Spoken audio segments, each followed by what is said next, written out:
Hey guys, it's Tom M from Tabletop Republic, and we are back again with more Magic Core Set 2021 releases. So the first video was Day 0 and Day 1, this is Day 2 and 3, because Day 2 and 3 have sort of smaller amount of cards released, but the days onwards are mostly big releases with a bunch of cards. So yeah, we're just going to quickly go through them all. Quite a lot of these on in English, so I'm going to go through the translations. Some of them you could probably guess if they're quite similar to English, but there's some such as Cryptic Masterpiece here in, I believe, Chinese, and yeah, you can tell there's tap symbol and the 2 mana and there's a 4 in there, but unless you know Chinese, you probably won't know. So start off, yeah, with Cryptic Masterpiece here. It's an artifact. It is new to Core Set. It's a brand new card. It revolves around page counters. So you tap it to put a page counter on it and you scry 1. For 2 mana, you can tap it and put a page counter on it and then draw 1. However, when it reaches 4 page counters, you have to exile it, but you do get to gain 4 life from it. It's not bad. Essentially, it's a free scry every turn with an ability to draw instead. But again, you can only do that 4 times, which does give it some restriction, but I could see it some play in like standard or like smaller decks. Next up, we have Carrion Grub. This one was revealed by Cobalt Streak and revolves around the Milky Word, so it's just another graveyard card. Gets +X/+0, where X is the greatest power among creatures cards in your graveyard, and when it enters, you mill 4. Loving this new Milk Eater. Everyone on Reddit and online is loving the fact that it's so much easier to say mill rather than everything in that reminder text. Next up, we have Maleficent Scythe. This one's really interesting. So enter the battlefield with 1 soul counter on it, and you equip it to a creature. The equipped creature gets +1/1 for each soul counter, but when that creature dies, you put another soul counter on the scythe, and it costs only 1 to equip it. So this in, let's say, a Sir Gwyn deck where equipping it is free, you just hope your creatures die, because then the equipped creature will get stronger and stronger and stronger, and for only 1 equip cost is really good. Next up, Fungal Rebirth, another new card. Has the first appearance of Saplings in standard play since Dominaria, which is interesting. Just returns a card from a graveyard to your hand, and however, if a creature died this turn, you will get 2 free counters. So, quite good value for 3 mana there. I feel like most graveyard related decks, this will be quite highly used, because you're getting 2 free just chump blockers and a card, just a permanent, so not even a creature, just any card from the graveyard to your hand. Really good. Next up, we've got Rewind. This is a reprint last seen in Modern Masters 2017 and Magic 2013. You counterspell and untap up to 4 lands, so it's a free counterspell. Yeah, not much to complain about with that one. Really good reprint option. There was one in Dominaria, I believe, which was a 3 mana version of this, but having a 4 mana version, I think is.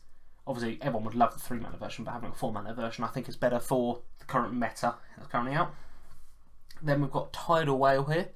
All your opposition's creatures get -1/-0, and then rather than playing it, you can play 1 in a blue and discard it.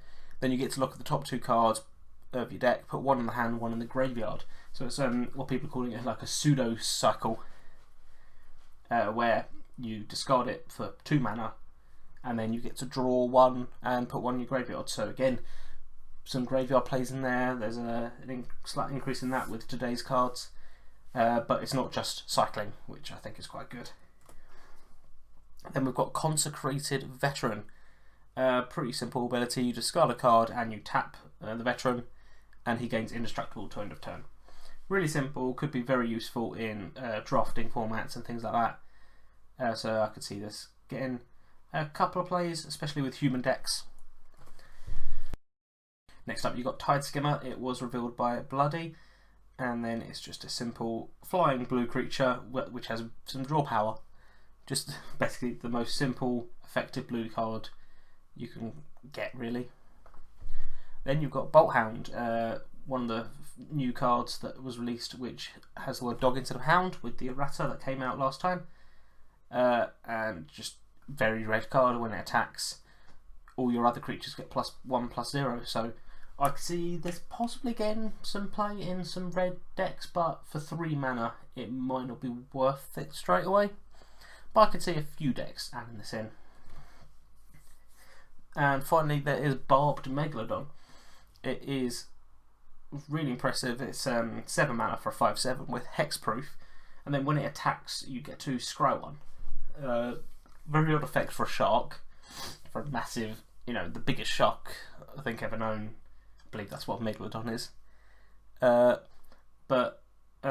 if like with all the current free card play you can get in the game, this would be very useful. Having a big hexproof could affect some mutate as well. Like if you can somehow get a 7 mana card on the field to mutate onto, it having hexproof is essentially just protecting all creatures that are on it as well.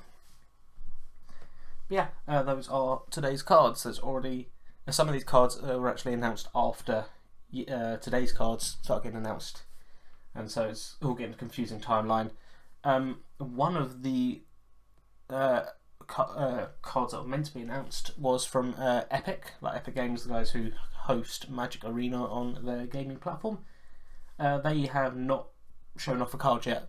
They were meant to, but obviously they've either pushed it back, forgotten about it, or it's gotten mixed into some of the other ones that came out. Because there's some cards which have been announced and shown on the subreddit and everything, but no one knows where they're actually from.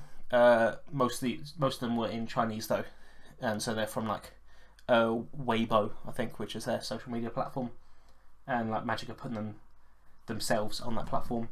But yeah, I will be back again tomorrow with some of those videos with a lot more translations, because you got quite a few Chinese cards coming that need translations, but there's some good cards I've already seen, and the Magic Arena subreddit has also got their own preview tomorrow, and then the Magic the Gathering normal subreddit has it the day after. And so yeah, I'm looking forward to even more cards.